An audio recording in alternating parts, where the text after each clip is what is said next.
Hey YouTube, Matt here. Welcome back to my channel. In today's art related video, I'm going to demonstrate for you how to break down your favorite cartoon character designs. Now, cartoon characters are often deceptively simple looking in their design, but there's a lot of knowledge and technical skill that goes into creating them, let alone redrawing them as we're going to do today. So I thought I'd start by breaking down everyone's favorite 97-year-old mouse. Can you guess who? Let's start with Disney's most popular creation. Is he still the most popular? He's easily the most recognizable, so we'll start there. Now, I'll preface and say that I've never drawn Mickey before. So in breaking this down, I'm learning just as much as you are from this video in the way that his head was created. So we're going to start with his head, and then we'll move on to his body. But let's start with his face. Now, Mickey's an anthropomorphic creature, so that means he takes on human characteristics. So when I'm looking at his face here, I see a giant circle to start. When you draw any character, even humans, animals, and it's a straight on shot, you're going to want to mark off the center of the shape of that head, vertically and horizontally. So we've got a rough estimate of the dead center mark of the head, and we're going to build off this mark here. Using center lines and anchor lines is essential for denoting the locations accurately of all the features. So from this center point and looking at his face, and he's been drawn thousands of times, if not hundreds of thousands, in the comics and the movies and the TV shows. So I've just captured a still frame. I'm looking at his face straight on. Now he's got a nose, and above his nose is a fold of skin that I'm going to assume it looks, from what I'm seeing, it looks like it's close to that center of his head here. And you've got his nose slightly below it. Now, what you want to be mindful of is the distance from the base of his nose to, now this is where it gets a little bit tricky because he's got protruding cheeks that start not halfway, but they're a little bit lower. So let's roughly estimate their starting point around here and then carry this line across so you've got an accurate point to continue on the opposite side. And this shape, thinking about the shape of his jaw line, essentially, it comes down maybe not quite as far. You see, when I'm doing this, I'm seeing through the face. I'm seeing through the final design, trying to break down the bigger shapes that constitute the outline. Now, people often, when they're starting to draw, they draw the outline of everything because that's what you see, but you have to see past that so you can understand how things work beneath the, well, essentially beneath the skin, beneath the surface detail. And this is what we have to do with these characters, because otherwise you're going to get a disproportionate figure unless you are consciously aware of all these minor details on the surface.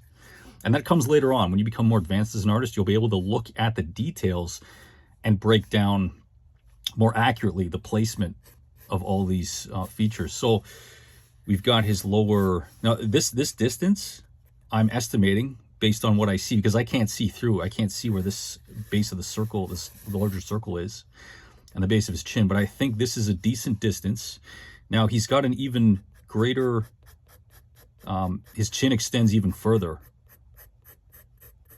somewhere around here. And again, I'm estimating halfway through, marking off, so it's not quite on center, but, and it's okay to be rough and a little bit, not sloppy, but a little bit messy when you're roughing out, breaking down these poses, because you want to draw through everything. So I'm leaving all these construction lines so you can see how it's broken down. And then he's got, of course, his iconic smile. So you've got, again, mark off, carry it across so you can see, you can mark off, again, even center lines and placement of all these. So I'm kind of, you see, I'm kind of combining details as I'm going about this, but it's to help construct larger facial feature components. So his smile comes down. Actually, I just noticed this. You have to be careful here. So I had this anchored on, I had his smile anchored on this larger circle, but from what I see, it's actually slightly above It's slightly above it. I just noticed that.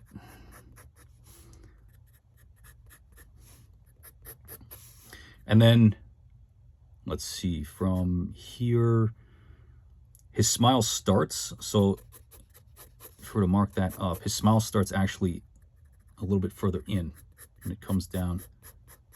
Now this is quite a wide smile here. It's a bit wider than it should be. So I'm going to actually make that. So just to point out this detail I caught here, you can see it's not as simple as you'd think in depicting this accurately. So it's going to come down. It's going to come down like this and then come back up. This is closer to how his smile is generally drawn. Now it's going to change, of course, with his facial expressions, but you know, you want to maintain that general the shape and size of his head proportionately. I mean, we can draw this whole thing smaller, we can draw it even larger, but I've chosen this size, you know, this total size of his head. And actually we're going to, you know, draw his ear, so his head is actually, you know, it's going to fit within the scope of this size. So his mouth, you know, he's got, his tongue is usually visible with his open smiling mouth. And yeah, I'm seeing this again, all these minor adjustments that you're going to make. This is part of drawing. This is what it takes to draw something with accuracy. And the more patient you are with your drawing, the better it's going to turn out in the end. Okay, now the placement of his ears. It's a little bit tricky because they're just, again, they're circles. They're more like ovals. They're not actually perfect circles. They're not perfect circles, like they're more like, and they're on an angle because of the placement on his head. So something more akin to, actually not even like that. As I look at them carefully, I see that these ovals would actually be on a slight tilt this way. Isn't that interesting? Isn't that interesting? If you really look at his ears, they're almost tilted like the earth is tilted on its axis. Isn't that interesting? Okay, so let's finish up here with his eyes. Now, actually, as I'd mentioned earlier, this center point would be the anchor for the fold of the nose, but it's not. It's not. It's actually lower. It's down here. Now that I'm looking at the placement of the cheeks in relation to everything else, and the nose, it actually kind of curves with the smile slightly. So yeah, mark the center. So you've got, and it's almost like an oblate spheroid, like a compressed sphere. That's basically what it is. So, and of course that's all black. The inside of his mouth. And let's continue here with the eyes. So you've got his eyes, which are also ovular in shape, and they come up quite far. I'd say they come up to about here. And again, I'm making a reasonable estimate of their distance in proportion to the top of his head, the distance from the sides of his head, how far they extend out. So I'd say about here. And the gap between his eyes is very slight, but noticeable. And make that completely symmetrical on the other side here. And again, I have to reiterate, this is a rough sketch. So when you go to clean up, you can use a darker gradient, a softer gradient, so you get darker lines, and you can go over this with a clean set of lines, more accurate lines, and then you can even ink afterwards.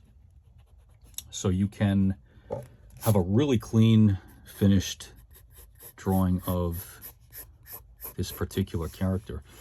And then within his eyes, of course, he's got his pupils, which are the same ovular shape and about this high. So I'm looking again within his eyes. The height of his eyes, let's say we broke this down even into thirds. I think it fits better into thirds. A third of his eye is taken up by the pupil, roughly a third. And you've got a little bit of shine here.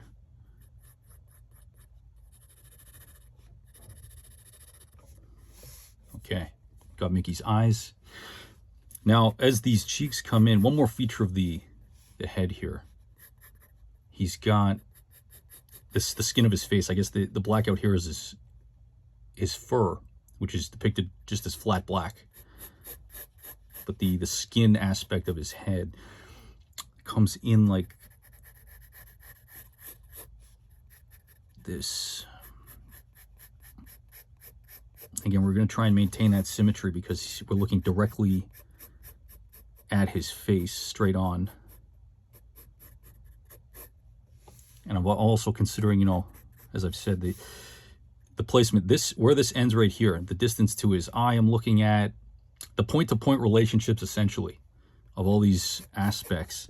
And you see, this larger circle is actually slightly larger than it ought to be. And I'm noticing all this as I'm studying the character design, and I'm looking at how it came to be in its final form.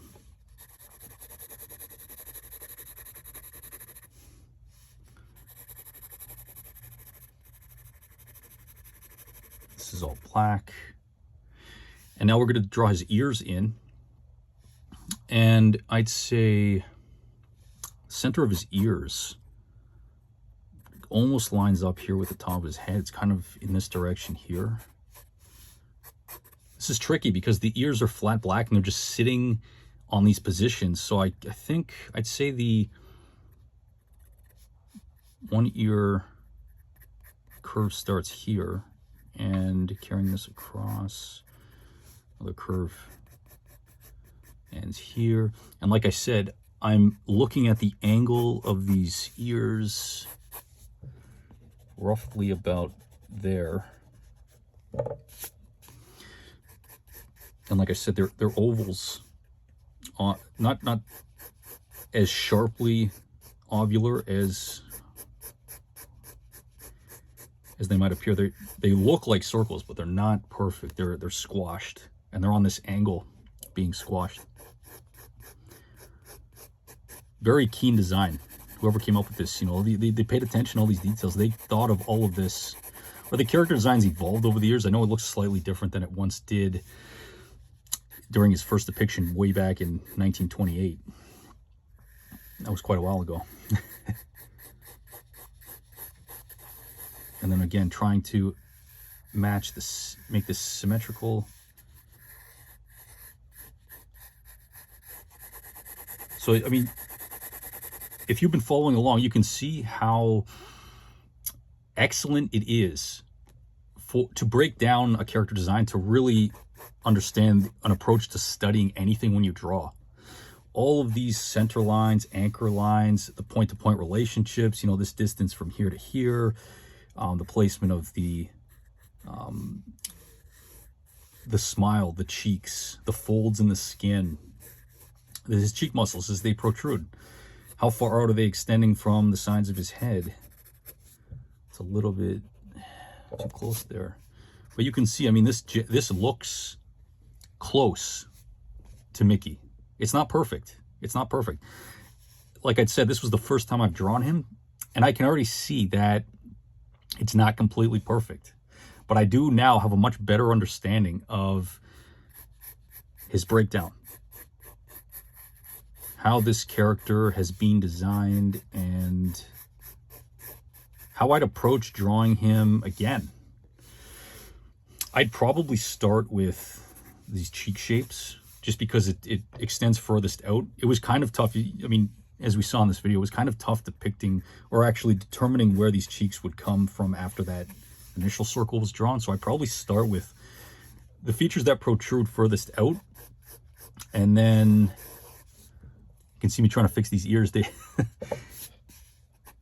They're wider than they look, but not perfect circles. They're not perfect circles. If you've got, you know, those Mickey ears, maybe you've been to Disney World, Disneyland. I've never been, but I see people buying them as souvenirs, and you can probably see if they've drawn them, or sorry, created them accurately to the art style, the design, then you would see that slight compression. Yeah, I mean, let's go over this once again. Mickey's face is basic shapes, circles, ovals, you know, center lines. Break everything down as simply as you can. You know, you've got two large shapes that construe basically the bulk of his head.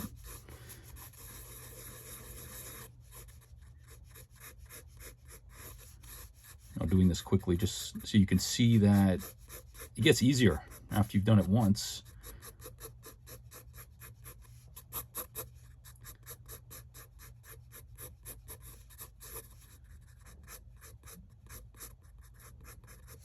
And once you understand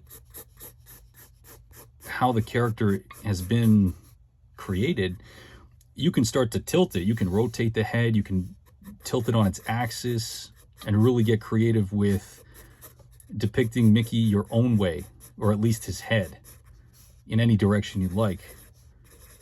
And this is good practice in creating your own characters. Just rotating basic shapes is very tricky. Three-dimensional prisms, rotating them. But once you can do that, you now have the technical ability to add all these features and create something unique that is completely your own. Actually, these ears, I can see they're slightly lower than they ought to be. They should be a little bit higher up. Should be a little bit higher up here. Because I'm looking at the negative space, this space in here, and it isn't quite as wide apart. This is too wide right here. This is too wide apart.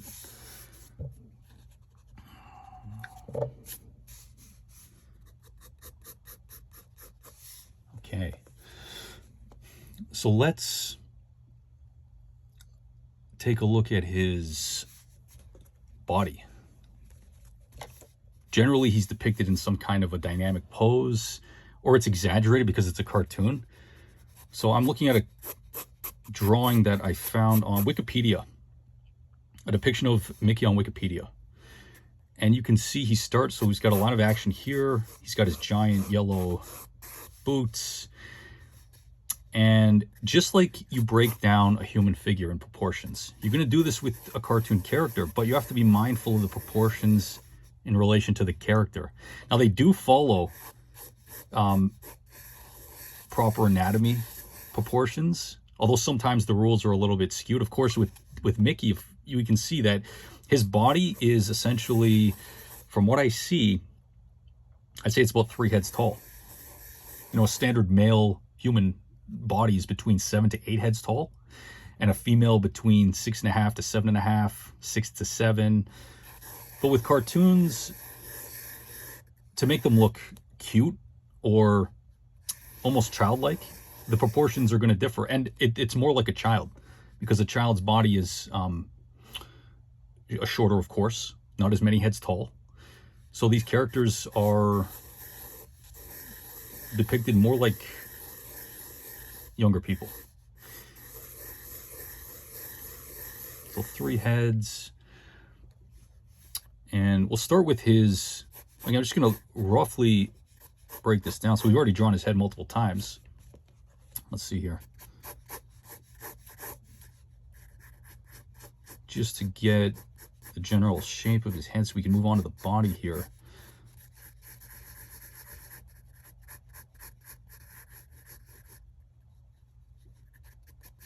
All right. I just want to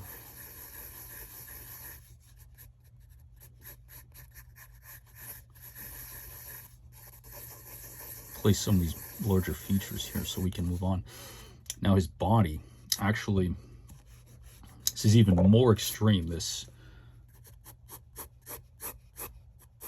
It's okay to keep these circles where they are. This is just breaking down his proportions.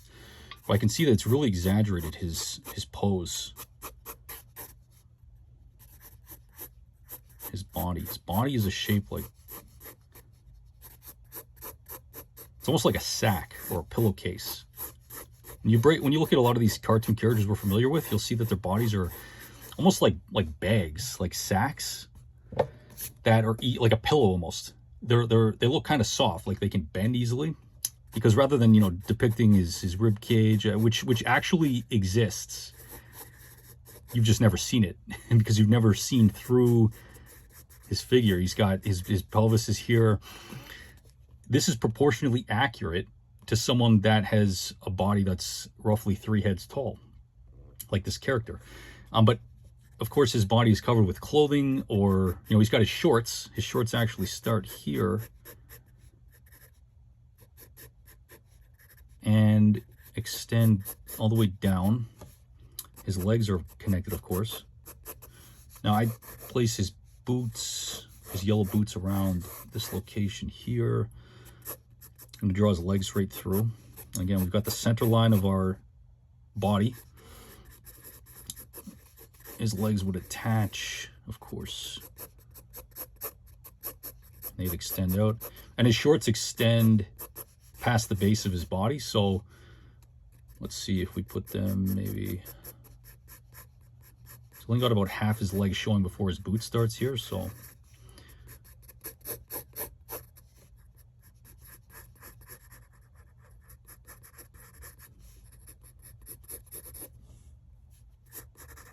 And again, this is just one depiction of Mickey among thousands. I'm gonna race through here a little bit to clean it up so you can see what's going on. But you can see through. I again draw through everything.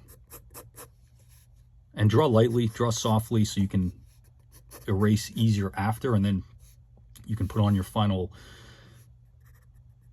lines that are cleaner, sharper, and of course as accurate as possible. Accuracy is critical. And his boots are very similar to the shape of his body. It's like they're like pillows almost. They look soft because we don't see hard edges. There are no hard edges in this design.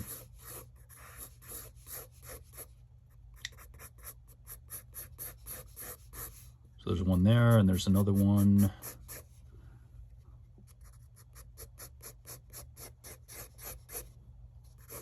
In place.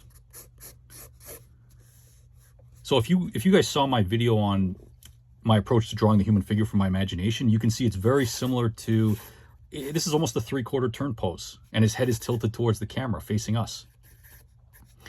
And his arms, again, thinking about, you know, he's got a collarbone here.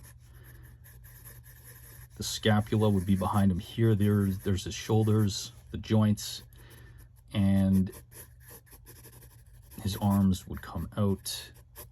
And again, remember, proportions from top of the pelvis, about halfway, your tips of your fingers are about halfway down your upper thigh.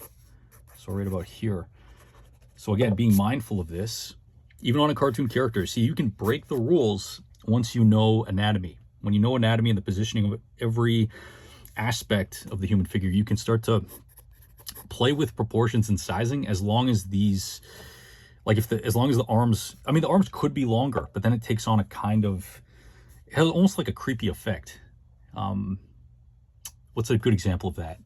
If anyone's seen A Nightmare on Elm Street, when Freddy's walking down that alleyway, it just came to mind. His arms are really long in that one scene, and it's just unnerving.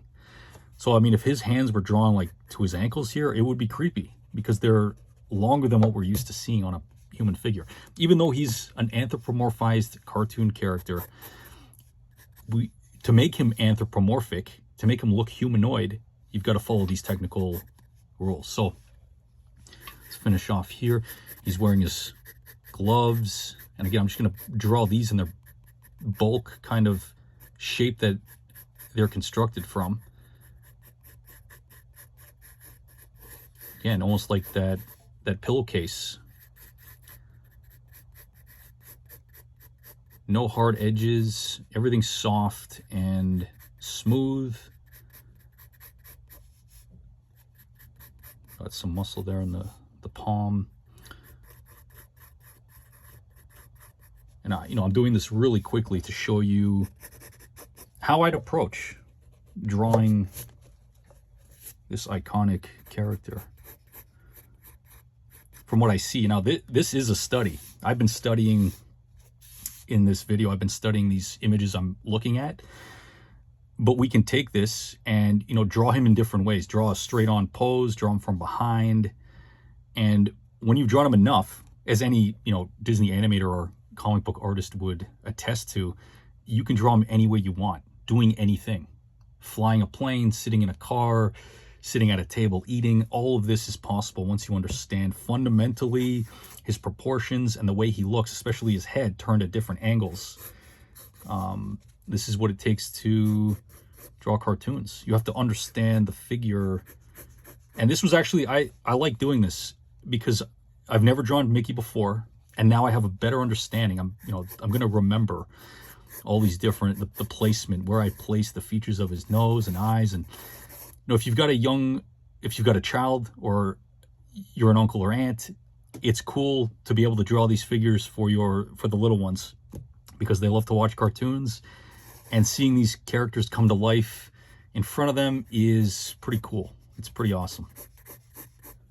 Most children like to draw, so being able to draw these characters for them will be exciting for them to see. So finishing off this last hand here. Yeah, even if, this one I drew with a little bit too much outline, but if I'm looking at it, breaking it down, break everything down. Just keep breaking things down simpler and simpler until they become correct. And again, the more you practice drawing, you will be able to see everything. You'll be able to see, essentially. Art is about seeing. Becoming a great artist is about seeing what you're looking at. And that has it's almost a double entendre to say that, because everyone, of course, sees what they see, but it's seeing through it. I think that's the best way to describe it. Seeing through everything, how it works, why it looks the way it looks, so you can recreate from the study. Doing a study is great, but you want to use your imagination and draw from your mind instead of always looking and copying things. Copying is a good way to practice. Never tracing. Tracing is not going to teach you anything. You don't want to trace. Copying is great for studying, and drawing from your imagination, in my personal opinion, is king. It's just the most enjoyable, even though it is the most difficult thing to do. My goal at the end of all of this in life is to be able to just draw from my imagination strictly, using minimal reference, and you'll just be able to draw faster, and you'll be able to draw more of everything.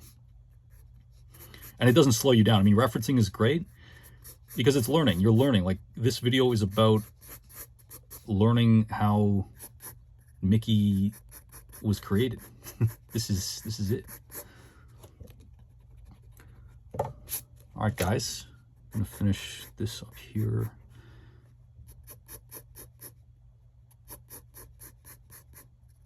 It's got those kinds of dimples here.